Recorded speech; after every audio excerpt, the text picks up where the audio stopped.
এখানে দেওয়া আছে 9 মিটার পার সেকেন্ড স্কয়ার ত্বরণে গতিশীল কোনো গাড়ির বেগ 15 মিটার পার সেকেন্ড স্কয়ার থেকে সুষমভাবে বৃদ্ধি পেয়ে 60 মিটার পার সেকেন্ড হতে কত সময় লাগে। তো এখানে দেখবো আমরা কিসে কিসে মান দেওয়া আছে। 9 মিটার পার সেকেন্ড স্কোয়ার দেওয়া আছে, এটা হচ্ছে আমাদের ত্বরণের মান, এ ইকুয়াল হচ্ছে 9 মিটার পার সেকেন্ড স্কোয়ার। গতিশীল কোনো গাড়ির বেগ এত থেকে মানে হচ্ছে এখানে হচ্ছে এটা আদি বেগ, আদি বেগকে আমরা ইউ দ্বারা প্রকাশ করি, সেটা হচ্ছে 15 মিটার পার সেকেন্ড। এরপর হচ্ছে সুষমভাবে বৃদ্ধি পেয়ে মানে সেটা হচ্ছে বৃদ্ধি পেতেছিল, বৃদ্ধি পেয়ে 60 মিটার পার সেকেন্ড হতে কত সময় মানে লাগে। তাহলে 60 মিটার পার সেকেন্ড এটা হচ্ছে আমাদের ভি এর মান, মানে হচ্ছে শেষ বেগ, শেষ বেগ হচ্ছে 60 মিটার পার সেকেন্ড।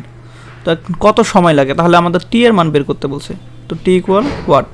তো আমরা এটা কোন কোন সূত্র ইউজ করতে পারি, গতির সমীকরণে দেখেন হচ্ছে ইউ আছে, ভি আছে, এ আছে আর টি আছে। তো এটা হচ্ছে আমরা সবথেকে সোজা সূত্র সেটা ইউজ করতে পারি, সেটা হচ্ছে a equal v minus u by t.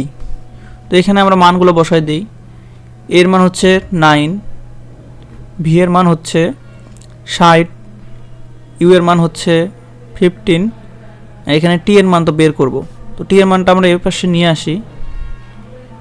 তো 60 আর হচ্ছে 15 যদি আমরা বিয়োগ করি, এখানে এই দুটো বিয়োগ করলে হচ্ছে আমাদের 45 আর নিচে হচ্ছে 9।